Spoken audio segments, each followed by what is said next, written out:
Okay, so let's go into our first round of talks. So the first talk is on the subject of thrombosis, which is a subject close to my heart, in fact, close to my brain, because that's how I ended up being diagnosed a long time ago now, 26 years ago, with a small clot in my brain.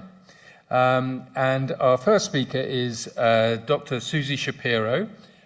She works at the Oxford University Hospital. She's head of the department for thrombosis, so she knows what she's talking about.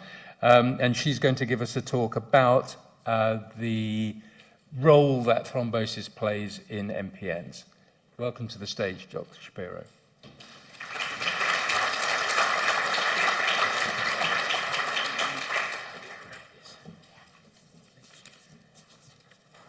Thank you. It's a real pleasure to be here with you today. So I'm just going to chat for about 15 minutes. I'll hope to keep us to time for the first talk of the day, about thrombosis or blood clots. So a slight shout out to Thrombosis UK, which is the patient charity for venous blood clots in the UK. Some of these slides are adapted from a talk that I did with them. So what is a blood clot? So blood clots form in blood vessels normally as part of healing in order to prevent bleeding. So if you cut yourself, you stop bleeding for two main things. You have platelets, which are small fragments of cells which are quite sticky in themselves, and they clump together to form that initial platelet plug, like a plug in a bath. And then that plug is made much firmer by the glue in your blood. So to form a good blood clot, you need the right number of platelets that are all functioning well, and you need the glue in your blood to be sticky enough. So that's a normal part of stopping bleeding, and normally the blood clots stay small and they're dissolved by the body's natural processes. But sometimes it can go a bit wrong. So there are two types of blood clots that can form when the processes don't quite work. So the first one, venous thromboembolism, or VTE. So this is blood clots that form in the veins or the venous system. So you have a deep vein thrombosis, or DVT, which is a blood clot in the deep veins of your leg, and that can break off and go to the lungs, and then that's a blood clot in the lungs, or a pulmonary embolus, PE. So otherwise, the arterial blood clots, so they form in any of the arteries, and that then the person experiences a heart attack, a stroke, or peripheral vascular disease. Some people have pain in their legs when walking long distances. So why blood clots and MPNs? So people with MPN have 3 times the risk of developing a blood clot in their arteries. And you have 10 times the risk of developing a blood clot in the veins. Now, because blood clots in arteries are more common in the general population than blood clots in veins, actually the majority of people with MPN who get a blood clot in the arteries. So, and that occurs, as we've just heard, often at diagnosis, or kind of it's one of the reasons people have blood tests and then subsequently get diagnosed with the MPN. So about a fifth to a third of people have a blood clot just before they get diagnosed or around the time of diagnosis. But also after diagnosis, despite all the things that we are doing at the moment, there's about a 5% risk of blood clots per year. So that's arterial blood clots. Venous blood clots, I just kind of want to say, so the main ones are the deep vein thrombosis in the legs or the pulmonary embolus in the lungs, but you can also get what we call unusual site blood clots. So blood clots in the liver, in the gut, or in the brain, in the venous system of the brain. And there is a significant morbidity to all of these, and also a mortality. So arterial events have about a 1.5 to 2% mortality if you experience them. So we want to try and prevent them. So what I'm just, sorry. What I'm going to go through now is what is the best treatment? What about the best prevention? And also, what can I do? What can you potentially do to try and reduce your risk? Thanks, Claire.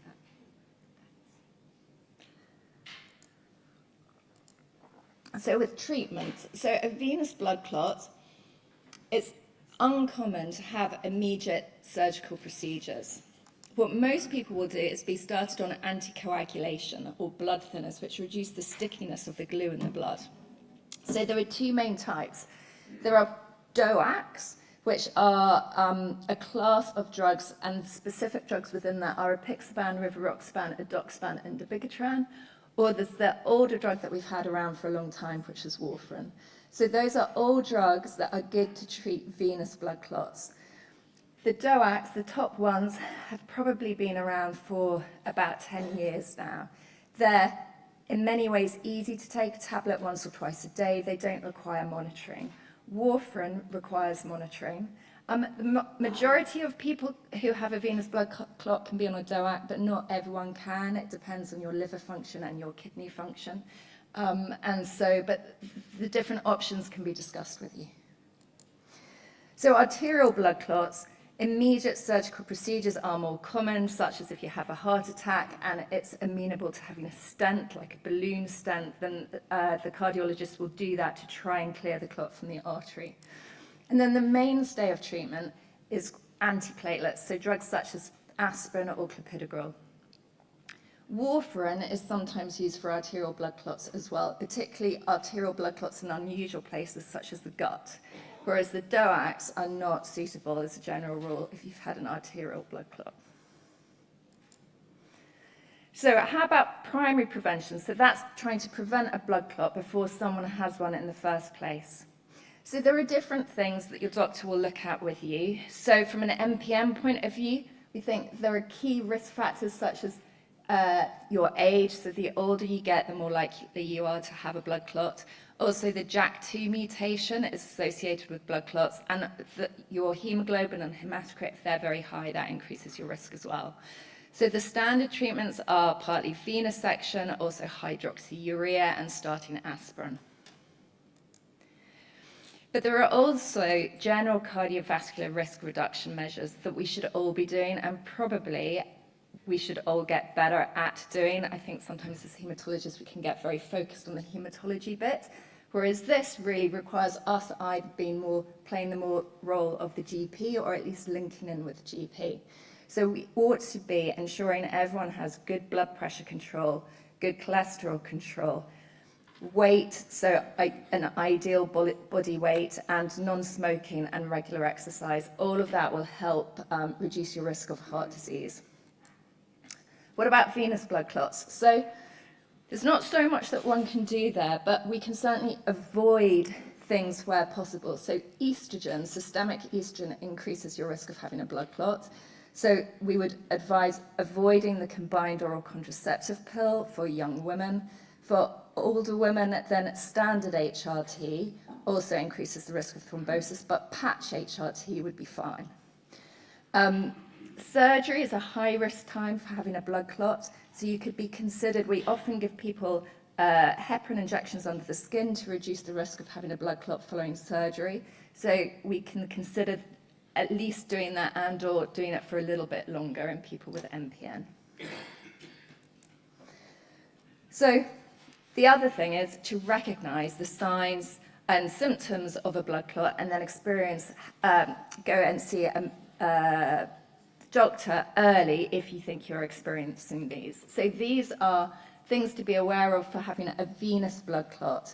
So a DVT, it's pain, swelling, redness in your calf typically, and if it goes to your lungs, then sharp, sudden onset of chest pain and shortness of breath.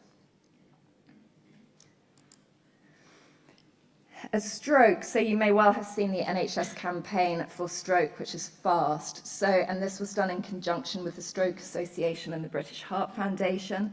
So FAST is so for the face. Has their face fallen to one side? Can the person smile? Arms, can they raise both arms and keep them there? Speech, is the speech slurred? And time. So if someone has any of these symptoms, then dial 999, because acting fast reduces long-term complications. So having gone through that broadly, what do I think we should understand and do better? So I think we've still got quite a lot of work to do about predicting people's risk of having a blood clot.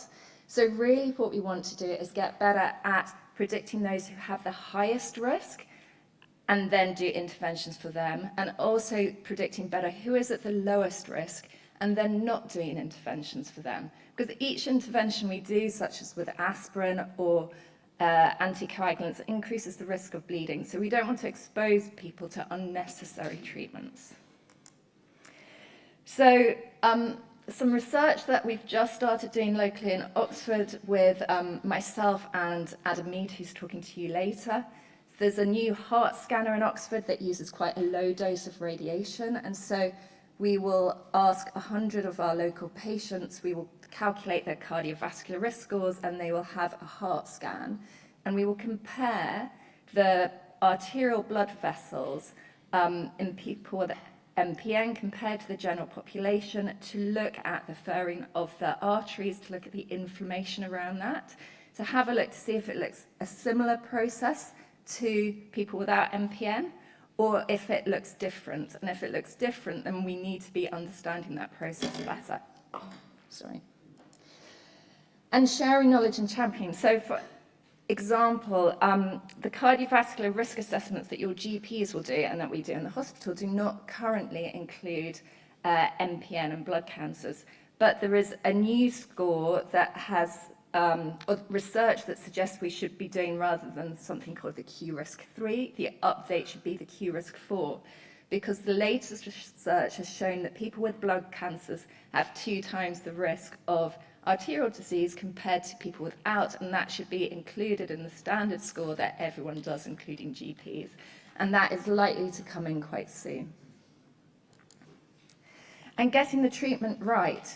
So we know a lot about the treatment, but actually aspirin, should we be giving it once a day, or for various reasons with MPN, we think the platelets turn over quickly, so you might need aspirin more regularly to get a full effect of aspirin, but that also increases the bleeding risk. So we don't want to do it willy-nilly, so we need to understand things like that better. There's also whether we should be using like a low dose of the DOAC along with the aspirin. Maybe that would give us a better balance, and so we're quite keen to do some research around that. And awareness. So a bit like today, it's all about empowerment and advocacy, understanding your risks, understanding the symptoms that you might be experiencing, and checking with your doctor or your nurse, like, this is what I'm worried about. Have you thought about this? And that's it. Thank you.